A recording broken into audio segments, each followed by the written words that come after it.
হঠাৎ করেই ২ দিনের প্ল্যানে আমরা বেরিয়ে পড়লাম সকলের স্বপ্নের জায়গা মায়াপুর নবদ্বীপ ঘুরতে। Hello family, good morning. আজ অনেক সকাল সকাল উঠে স্নান করে সবাই মিলে বেরিয়ে পড়েছি। আমাদের টোটোও চলে এসেছে। টোটোতে এখন সমস্ত লাগেজগুলো তুলে নিতে হবে। প্রচুর ট্রলি হয়ে গেছে, বড় বড় ব্যাগ হয়ে গেছে। এখন আমরা এখান থেকে যাব শালবনী স্টেশনে। আমরা টোটাল যাচ্ছি ২২ জন মিলে। একটু মনটা খারাপ লাগছে। আমার মায়ের আর মাসির যাওয়ার কথা ছিল, কিন্তু দুইজনে যেতে পারছে না একটু ব্যক্তিগত কারণের জন্য। আমার মা তো সকাল অবধি ভেবেছিল যাবে, মানে মা শিওর ছিল না। যেহেতু আমার বাবা যাচ্ছে না, সেই জন্য বাবার খাওয়া দাওয়া বা ডায়েটে যাতে না কোনো সমস্যা হয়, সে কারণে মা রয়ে গেল আর কি। এখন আমরা পৌঁছে গেছি শালবনী স্টেশনে। আমাদের ট্রেন হচ্ছে ৮টাতে। ট্রেন নিয়ে কোনো রকম চাপ আমাদের নেই, কেননা আমাদের রিজার্ভেশন করা আছে হাওড়া অবধি।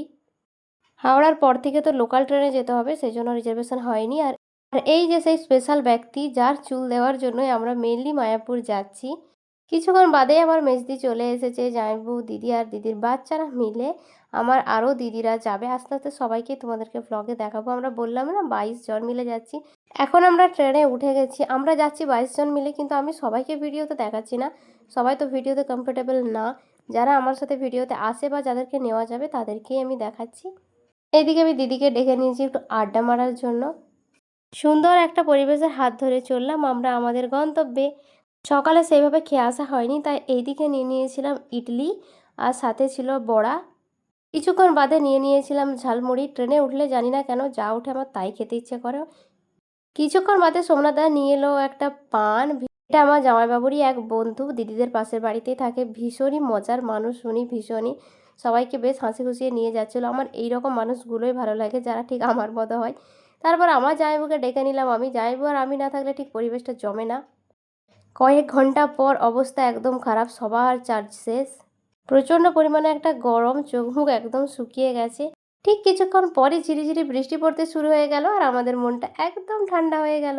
৬-৭ ঘন্টা জার্নির পর ফাইনালি আমরা এসে পৌঁছালাম ভারতের একটা অন্যতম ব্যস্ত রেলওয়ে স্টেশন, হাওড়া স্টেশনে।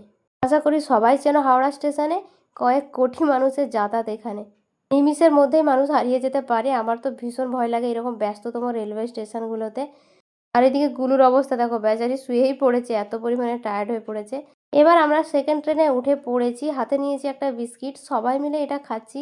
কেননা এখন অবধি আমাদের ভাত খাওয়া হয়নি দুপুরে। অনেক বেলা হয়ে যাচ্ছে, ভাত খাওয়ার মতো সিচুয়েশান একদমই ছিল না।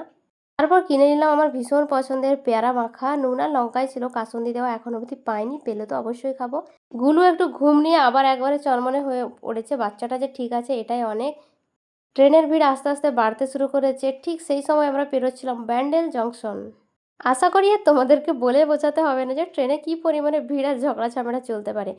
চারিদিকে ভিড়, চারিদিকে ঝামেলা চলছে, একটা অস্বস্তিকর পরিবেশ। ঠিক একটু পর আবার ঝামেলা লেগে গেছে, ১ মিনিট ছাড়া ছাড়া এখানে ওখানে ঝামেলা লাগছে। আমরা উঠেছিলাম মহিলা কম্পার্টমেন্টে। এই ট্রেনটা আমরা অনেক কষ্ট করে ধরেছি আর অনেক কষ্টে একটু বসার জায়গাও পেয়েছি। ঝগড়া শুনতে শুনতে ফাইনালি আমি পেয়ে গেছি কাসুন্দি দিয়ে পেয়ারা মাখা। কার কার ঠিক আমার মতো এটা ভালো লাগে জানিও। তারপরে আমরা পৌঁছে গেলাম বিষ্ণুপ্রিয়া স্টেশনে। আমাদের প্রথমে নবদ্বীপে নামারই কথা ছিল, কিন্তু ট্রেনে কিছু মানুষের কথা শুনে আমরা নামলাম বিষ্ণুপ্রিয়া স্টেশনে, যেখান থেকে নাকি সামনে হবে মায়াপুর।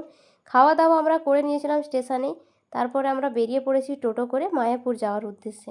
এরপর আমরা লঞ্চে উঠবো। ঠিক তার আগেই একটা সুন্দর দোকান দেখতে পারলাম, কি সুন্দর হাতের কাজে ভরাট করা।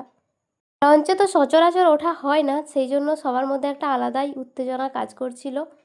বলতে বলতে আমাদের লঞ্চ ছেড়েও দিয়েছে। গঙ্গা নদীর ওপর দিয়ে এখন আমরা যাচ্ছি। এত ঘন্টা জার্নির পর সবার চোখ মুখগুলো একদম শুকিয়ে গেছে, তাই সবাইকে একটু হাসানোর চেষ্টা করছিলাম। ফাইনালি দেখা মিলল, যেটার জন্য এত দূর থেকে এত কষ্ট করে আসা, দেখে নিয়ে একটা আলাদাই শান্তি লাগছে। মনে হচ্ছে কখন যাব। এই দিকে যাচ্ছে গঙ্গা নদী, ঠিক উল্টো দিকে যাচ্ছে যমুনা নদী। কি সৃষ্টি! জল একটু ওই দিক থেকে ওদিক হচ্ছে না। লঞ্চ ঘাট থেকে নেমেই দেখছি দোকান শুরু হয়ে গেছে। চারিদিকে ঠাকুরের জিনিসপত্র দেখে বেশ পরিমাণে ভালো লাগছে। মায়াপুরে এসে আর একটা জিনিস ভালো লাগলো, কোনায় কোনায় পেয়ারা মাখার দোকান, যেটা আমার ভীষণ পছন্দের একটা ফল। চলো তাহলে আজকের ভ্লগ এখানে রাখি। এখনও আমাদের অনেক কাজ, হোটেল খুঁজতে হবে, থাকা, ভীষণ টায়ার্ড লাগছে। দেখা হচ্ছে মায়াপুরের সেকেন্ড ব্লগে। আর আমার এই নতুন প্লেসটা প্লিজ তোমরা ফলো করে দিয়ে যেও। টাটা।